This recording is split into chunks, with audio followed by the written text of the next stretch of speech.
Today we are going to talk about Jiddu Krishnamurti, a very knowledgeable, very philosophical man who influenced many, like Eckhart Tolle, Bruce Lee, and so forth, with his said philosophy and wisdom. We watched a lot of his old footage. A little old Indian looking man that sat on a chair, hardly moved. Everyone was captivated by, and he had this presence, this voice. But we do say, be wary of him, learn about him if need be, because he was a member of a Theosophical Society, which H.P. Blavatsky and others were part of. So we're going to have a look at his history. Jiddu Krishnamurti, because he's another one with that last name, but I don't know if they're related. Don't think they're related. He was an Indian philosopher, speaker and writer. In his early life he was raised to be the New World teacher.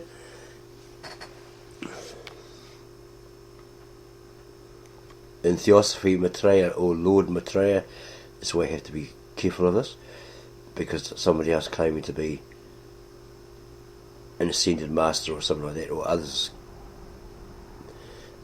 stating that he is or was. Maitreya, or Lord Maitreya, is an advanced spiritual entity and high-ranking member of a reputed hidden spiritual hierarchy, the master of the ancient wisdom. According to Theosophical doctrine, and it talks about their function. Okay, he's an advanced spiritual position. He was raised to be the New World teacher and advanced spiritual position in the Theosophical tradition, a religion established in the United States during the late 19th century. It was founded primarily by the Russian Helena Blavatsky and draws its teachings predominantly from Blavatsky's writings.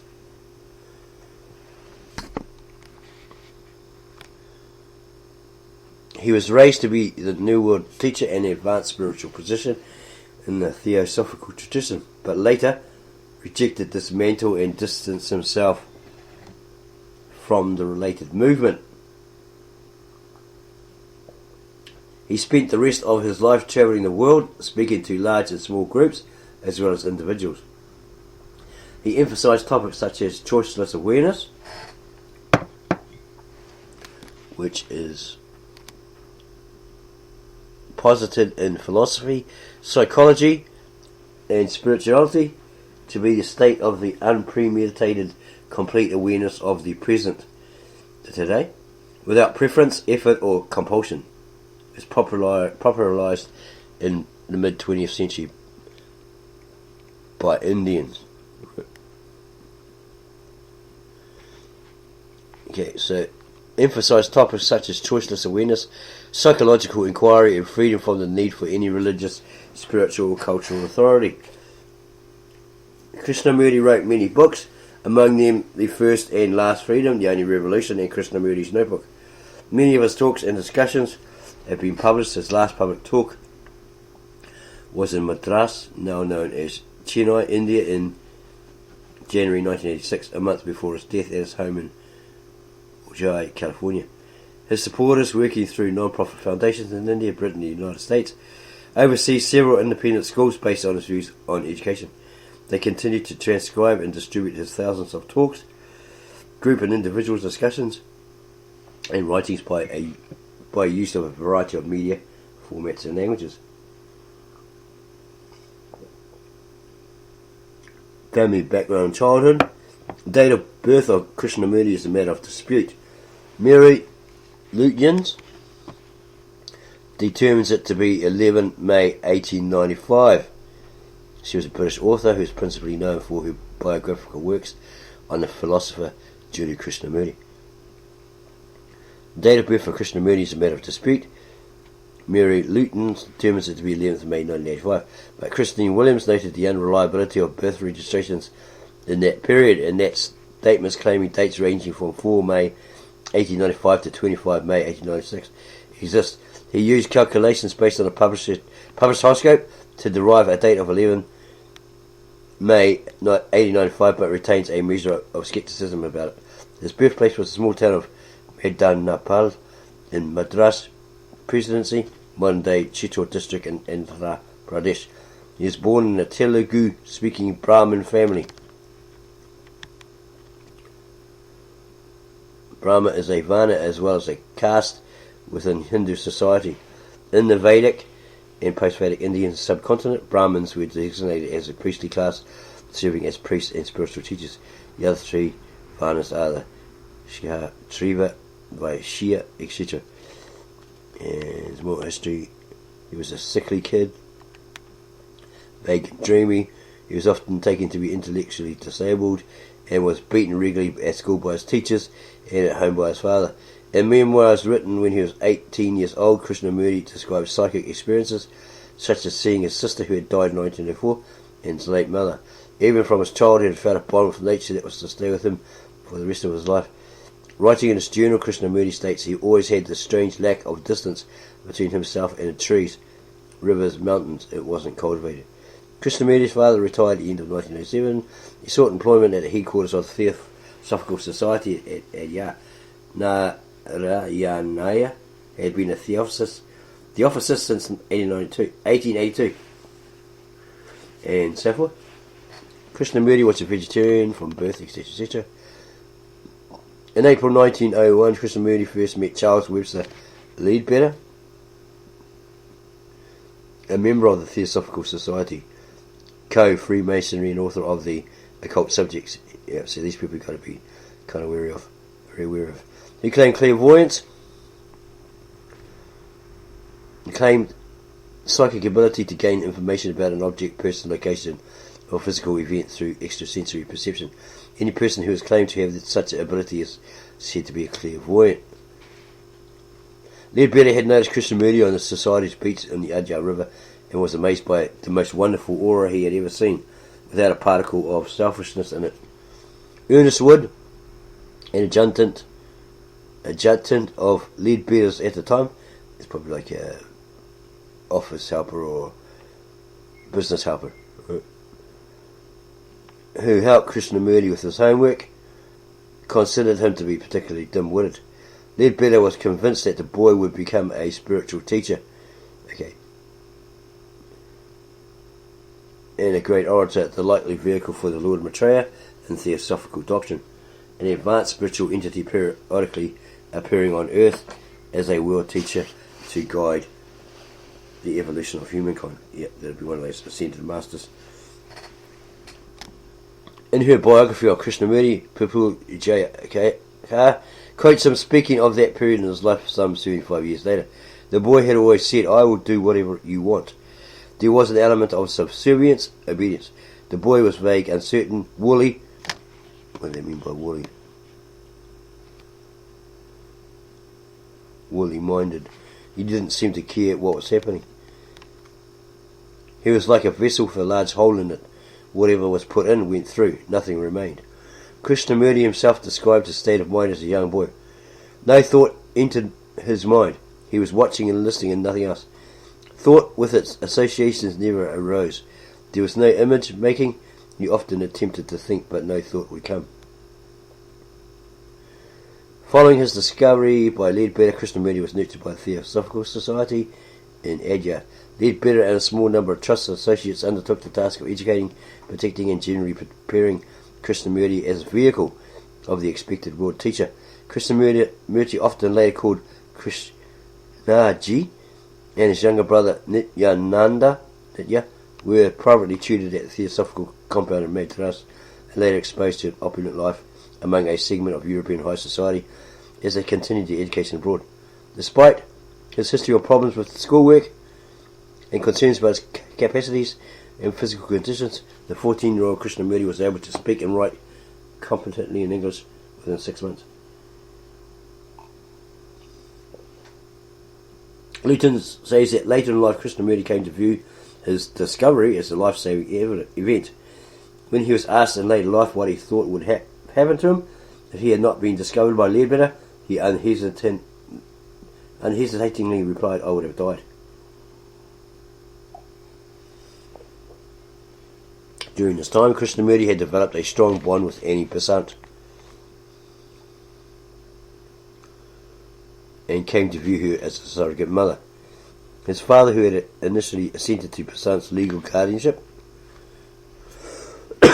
he allowed her to adopt him. Krishnamurti was pushed into the background by the swirl of attention around his son. In 1912, he sued Besant to annul the guardianship agreement. After a protracted legal battle, Besant took custody of Krishnamurti and Nitya. As a result of this separation from family and home, Krishnamurti and his brother, whose relationship had always been very close, became more dependent on each other, and in the following years often travelled together.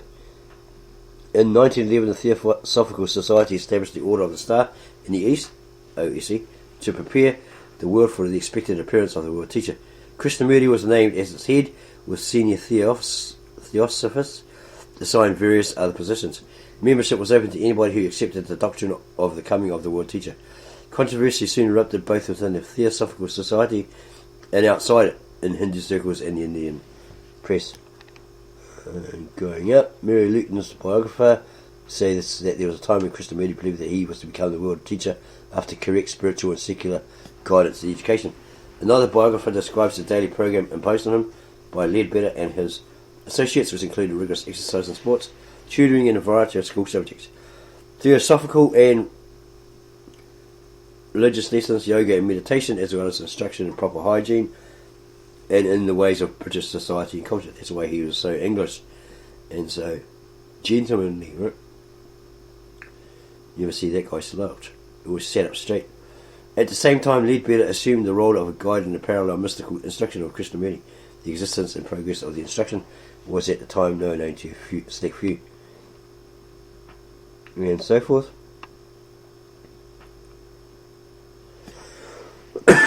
So this is where they did the work. And that's why he was as British gentlemanly like as he was. His public image, cultivated by the Theosophists, was to be characterised by a well-polished exterior, a sobriety of purpose, a cosmopolitan outlook, and an otherworldly, almost beatific detachment in his demeanour. Demonstrably, all of these can be said to have characterised Krishnamurti's public image to the end of his life. It was apparently clear early on that he possessed an innate personal magnetism, not of a warm physical variety, but nonetheless emotive in its austerity, and inclined to inspire veneration. However, as he was growing up, Krishnamurti showed signs of adolescent rebellion and emotional instability, chafing at the regimen imposed on him, visibly uncomfortable with the publicity surrounding him, and occasionally expressing doubts about the future prescribed for him. Krishnamurti and Nitya were taken to England in April 1911, and so forth. In 1921, he fell in love with Helen Noether, a 17-year-old American whose family associated with the Theosophists. The experience was tempered by the realisation that his work and expected life mission precluded what would otherwise be considered normal relationships, and by the mid-1920s, the two of them had drifted apart. And his life-altering experiences when he and his brother travelled from Sydney to California. At Ojai in August and September 1922, Krishnamurti went through an intense life-changing experience. This has been variously characterised as a spiritual awakening, a psychological transformation, and a physical reconditioning, and so forth, and so forth. So that's the history of this man, Krishnamurti. And this book that we're going to look at perhaps touches on this paragraph here, break with the past. Over the next few years, Krishnamurti's new vision and consciousness continued to develop. New concepts appeared in his talks, discussions and correspondence, together with an evolving vocabulary that was progressively free of theosophical terminology. His new direction reached a climax in 1929 when he rebuffed attempts by Leadbetter and Besant to continue with the Order of the Star. Sounds like they were just using him to promote this Maitreya and that he was coming ideal. Krishnamurti dissolved the order during the annual star camp at Ommen, the Netherlands, on 3rd August 1929. He stated that he had made his decision after careful consideration during the previous 2 years, and that he maintained his truth as a path of land, etc., etc. And of course, the Theosophists turned against Krishnamurti, including Leadbetter, who is said to have stated the coming had gone wrong. Krishnamurti had denounced all organised belief, the notion of gurus, and the whole teacher-follower relationship, vowing instead to work on setting people absolutely unconditionally free. There is no record of his explicitly denying he was a world teacher. Whenever he was asked to clarify his position, he either asserted that the matter was irrelevant, or gave answers that, as he stated, were purposely vague. In hindsight, it can be seen that the ongoing changes in his outlook had begun before the dissolution of the Order of the Star, and so forth. And it has his middle years, and his late years.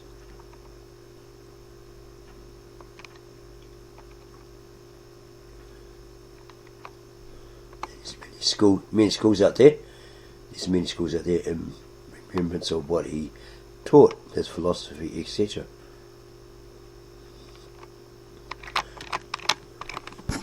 So now we're going to have a look at this book. Freedom from the Known, J. Krishnamurti.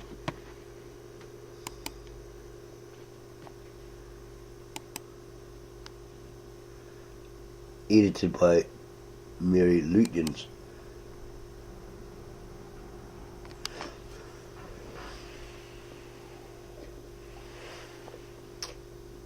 Forward. This book was written at Krishnamurti's suggestion and had his approval.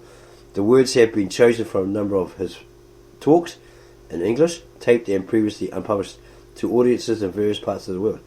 Their selection and the order in which they are presented are the author's responsibility. ML. Contents page.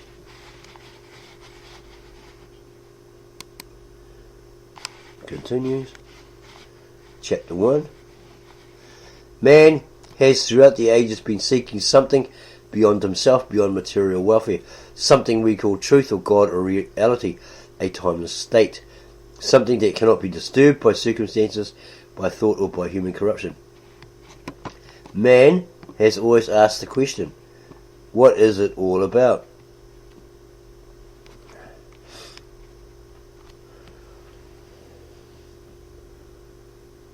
Has life any meaning at all? He sees the enormous confusion of life, the brutalities, the revolts, the wars, the endless divisions of religion, ideology and nationality, and with a sense of deep abiding frustration, he asks, what is one to do? What is this thing we call living? Is there anything beyond it? And not finding this nameless thing of 1,000 names which he has always sought, he has cultivated faith, faith in a saviour or an ideal, and faith invariably breeds violence. In this constant battle which we call living, we try to set a code of conduct according to the society in which we are brought up, whether it be a communist society or a so-called free society. We accept a standard of behaviour as part of our tradition as Hindus or Muslims or Christians or whatever we happen to be. We look to someone to tell us what is right or wrong behaviour, what is right or wrong thought, and in following this pattern our conduct and our thinking become mechanical. Our response is automatic. We can observe this very easily in ourselves. For centuries we have been spoon-fed by our teachers, by our authorities, by our books, by our saints. We say, tell me all about it, what lies beyond the hills and the mountains and the earth. And we are satisfied with their descriptions, which mean that we live on words and our life is shallow and empty.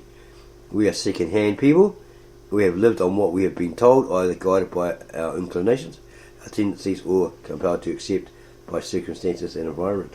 We are the results of all kinds of influences, and there is nothing new in us, nothing that we have discovered for ourselves, nothing original, pristine, clear.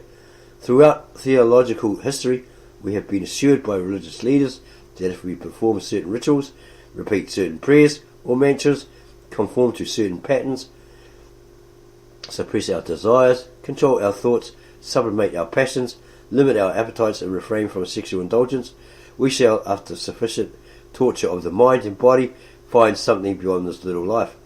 And that is what millions of so-called religious people have done through the ages.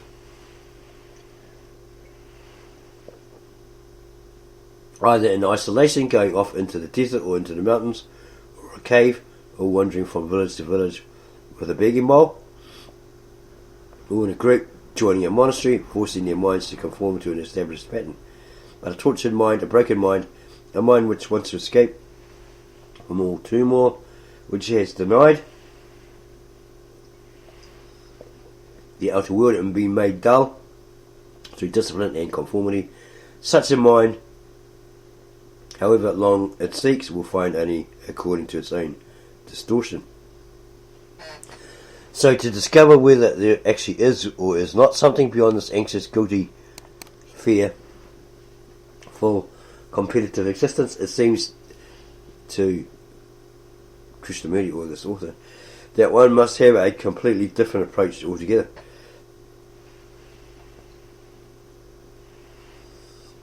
The traditional approach is far from the periphery inwards, and through time, practice and renunciation, gradually to come upon that inner flower, that inner beauty and love. In fact, to do everything to make oneself narrow, petty and shoddy, peel off little by little, take time, tomorrow will do, next life will do. And when at last one comes to the centre, one finds there is nothing there.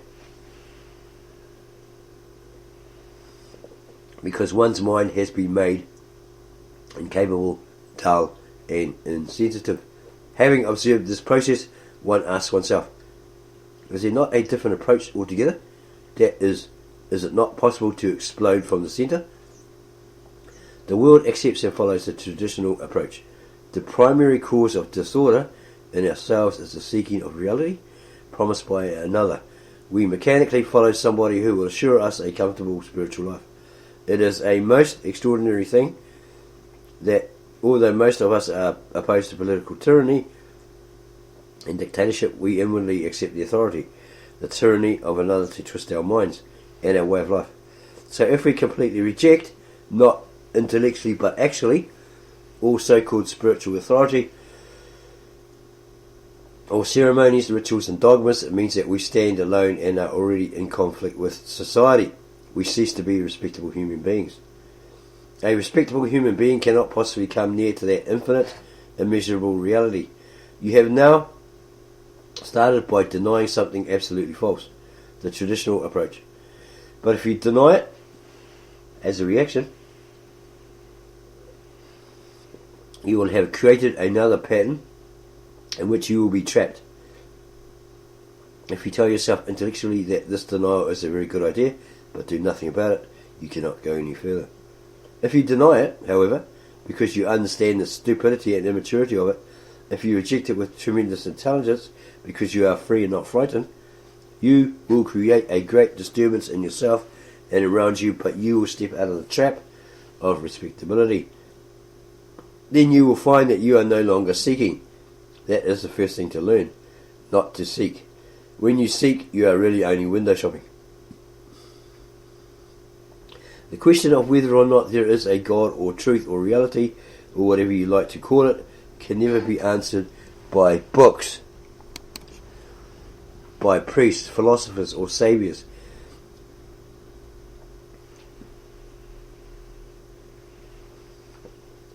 Nobody and nothing can answer the question but you yourself, and that is why you must know yourself.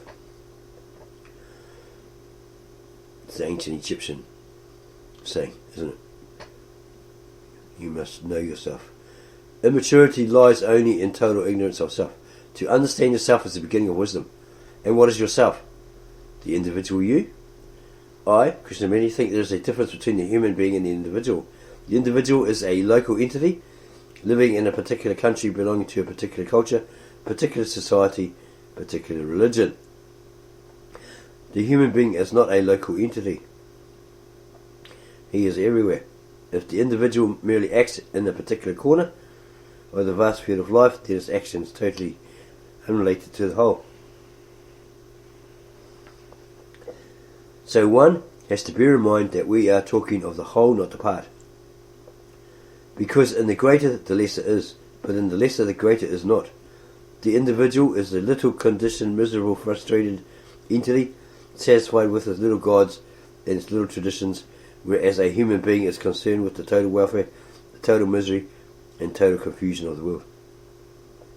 We human beings are what we have been for millions of years, colossally greedy, envious, aggressive, jealous, anxious, and despairing, with occasional flashes of joy and affection. We are a strange mixture of hate, fear, and gentleness. We are both violence and peace. There has been outward progress from the bullock cart to the jet plane, but psychologically the individual has not changed at all, and the structure of society throughout the world has been created by individuals.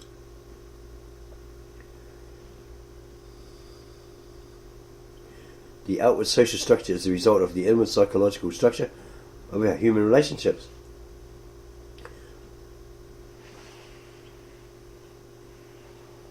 For the individual is the result of the total experience, knowledge, and conduct of man.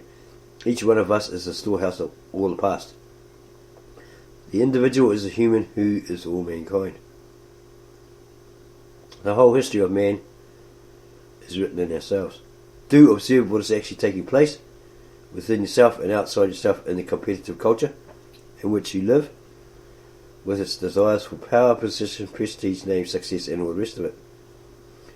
Observe the achievements of which you are so proud, the sole field you call living, in which there is conflict in every form of relationship,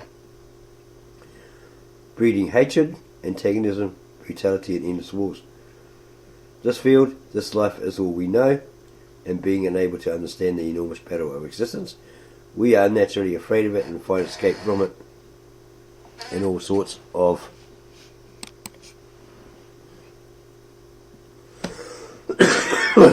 subtle ways, and we are frightened also of the unknown. Frightened of death, frightened of what lies beyond tomorrow. So we are afraid of the known and afraid of the unknown. That is our daily life, and that in that there is no hope, and therefore every form of philosophy, every form of theological concept is merely an escape from the actual reality of what is. All outward forms of change brought about by wars, revolutions, reformations, laws, and ideologies have failed completely to change the basic nature of man and therefore of society. As human beings living in this monstrously ugly world, let us ask ourselves, can this society based on competition, brutality and fear come to an end? Not as an intellectual conception, not as a hope, but as an actual fact, so that the mind is made fresh, new and innocent, and can bring about a different world altogether. It can only happen, Krishnamurti thought, if each one of us recognises the central fact that we, as individuals, as human beings, in whatever part of the world we happen to live, or whatever culture we happen to belong to, are totally responsible for the whole state of the world. We are, each one of us, responsible for every war because of the aggressiveness of our own lives, because of our nationalism, our selfishness, our gods, our prejudices, our ideals, all of which divide us. And only when we realise, not intellectually, but actually as we would recognise that we are hungry or in pain, that you and I are responsible for all this existing chaos, for all the misery throughout the entire world, because we have contributed to it in our daily lives and are part of this monstrous society with its wars, divisions, its ugliness, brutality and greed. Only then will we act. But what can a human being do? What can you and I do to create a completely different society? We are asking ourselves a very serious question. Is there anything to be done at all? What can we do? Will somebody tell us? People have told us. The so-called spiritual leaders, who are supposed to understand these things better than we do, have told us by trying to twist and mould us into a new pattern, and that hasn't led us very far. Sophisticated and learned men have told us, and that has led us no further. We have been told that all paths lead to truth. You have your path as a Hindu, and someone else has his path as a Christian, and another as a Muslim, and they all meet at the same door, which is, when you look at it, so obviously absurd. Truth has no path, and that is the beauty of truth. It is living. A dead thing has a path to it because it is static. But when you see that truth is something living, moving, which has no resting place, which is in no temple, mosque or church, which no religion, no teacher, no philosopher, nobody can lead you to, then you will also see that this living thing is what you actually are. Your anger, your brutality, your violence, your despair, the agony and sorrow you live in. And the understanding of all this is the truth, and you can understand it only if you know how to look at those things in your life. And you cannot look through an ideology, through a screen of words, through hopes and fears. So you see that you cannot depend upon anybody. Can you really trust anybody either?